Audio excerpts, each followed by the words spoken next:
Salut tout le monde, j'espère que vous allez bien. Manchester United s'impose 3-0 face au Sheriff Tiraspol dans cette 5e journée d'Europa League. Les Mancuniens vont donc jouer lors de la 6e journée de la phase de poule une finale en Espagne face à la Real Sociedad puisque les Espagnols ont gagné également leur match face à l'Omonia. Il faudra donc gagner par 2 buts d'écart au minimum pour avoir la 2e place et éviter le match face à un barragiste de la Champions League. Et vu les noms qui risquent de tomber, il vaut vraiment mieux l'éviter si Manchester United veut vraiment remporter ce trophée. Mais bon, on va maintenant s'intéresser à la victoire des Mancuniens grâce à un Ronaldo qui a vraiment tout fait malgré son manque d'efficacité. Comme d'habitude, on s'autorise un petit instant culture avant de passer au débrief. Je réponds à la question posée dans la précédente vidéo, à savoir de citer un joueur dont le nom commence par la lettre S et le prénom par la lettre L. On pense naturellement à Luis Suarez. Bravo à Martin Roberto pour sa bonne réponse en commentaire. Il obtient son 5e point dans le classement de la Fennec League. Pour la question du jour, je vous propose de retrouver le joueur dont le prénom commence par la lettre T et le nom par la lettre M. Petit conseil, n'allez pas chercher bien loin. J'aimerais commencer ce débrief en rappelant que Manchester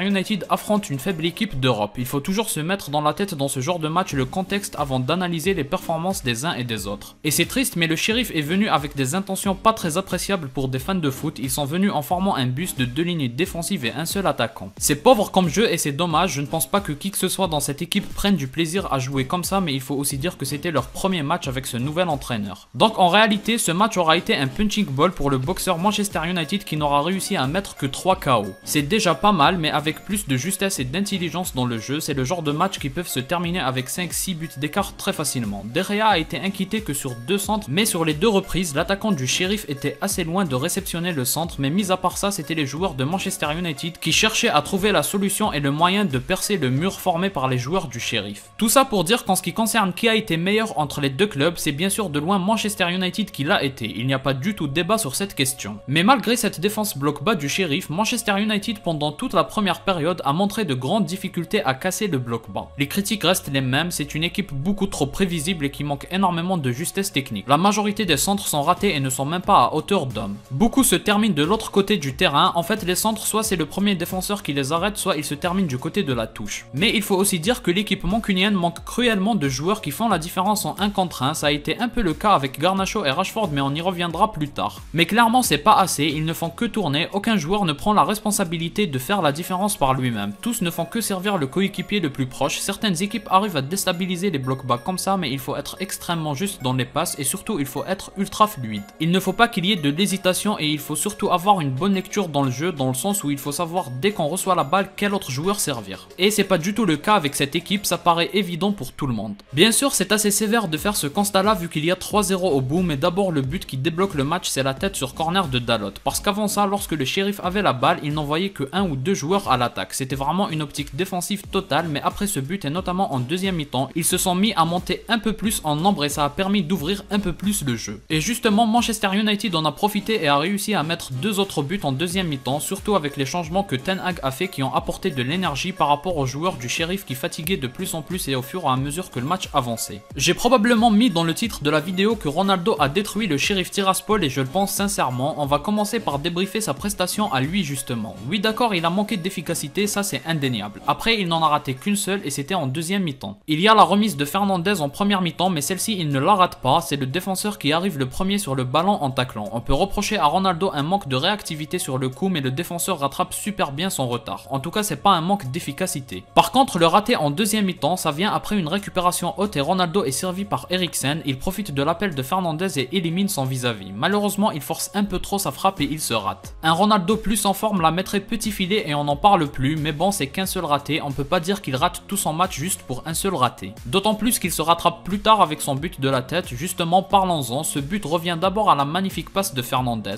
Franchement son ballon il est téléguidé vers la tête de CR7, la tête de Ronaldo se fait arrêter par le gardien mais Ronaldo ne lâche pas le coup et il est le premier à reprendre la balle avec un tir au fond des filets. C'est bien joué de la part de Ronaldo, en soi c'est le même appel qu'il a dû faire 30 fois pendant ce match. Ce qui a fait la différence c'est que pour la première fois du match il est servi correctement par un coéquipier. Et c'est pour ça que je vous disais que ça manque cruellement de justesse technique dans cette équipe parce que c'est pas normal que le premier centre du match correct soit à la 81e minute. Surtout quand tu domines autant un match. Mais aussi il ne faut pas oublier que sur le but de Rashford c'est Ronaldo qui est à l'initiative et il fait exactement ce que aucun joueur de cette équipe mancunienne ne veut faire. Pourtant c'est pas le rôle de Ronaldo mais il le fait. Ce qu'il a fait c'est qu'il vient comme un bonhomme prendre la balle et oser le duel en accélérant le jeu. Non seulement il élimine son adversaire mais aussi un deuxième joueur par sa passe, en plus ça bouleverse la défense adverse. Ça ouvre ouvre de l'espace pour Luke Shaw qui sert merveilleusement bien Rashford qui termine parfaitement cette action. Et enfin, Rashford se montre efficacement, ça va faire beaucoup de bien aux joueurs et à l'équipe, mais il faut aussi noter que si Rashford est libre, c'est parce que l'appel de Ronaldo a emmené avec lui les deux défenseurs. Ronaldo avait fait la même chose en première mi-temps en finissant cette fois-ci de lui-même avec un tir qui a failli être contré au fond des filets. C'est vraiment ce qui a manqué dans ce match et c'est ce qui manque à cette équipe. Il faut des joueurs qui osent, mais pas seulement oser. Il faut aussi réussir à éliminer au moins un adversaire pour faire bouger la défense, sinon tant que l'adversaire ne fait pas d'erreur, les passes ne suffiront pas à faire la différence. En plus, je remarque aussi que tous les joueurs sont servis sur le premier appel qu'ils font et ça c'est trop prévisible comme jeu. Il faut tenter des 1-2, des dribbles, bref il faut faire la différence avant de servir le joueur qui fait l'appel, sinon encore une fois c'est trop facile pour l'adversaire. Ce que je note sur ce match, c'est les changements de Ten Hag. Il fait enfin reposer certains titulaires de l'équipe, c'est très important pour la suite et moi qui en parle à chaque débrief, je suis satisfait qu'il le fait enfin, surtout sur un match comme ça et les remplaçants ont apporté un vrai plus, tout ça a contribué à maîtriser ce match de A à Z.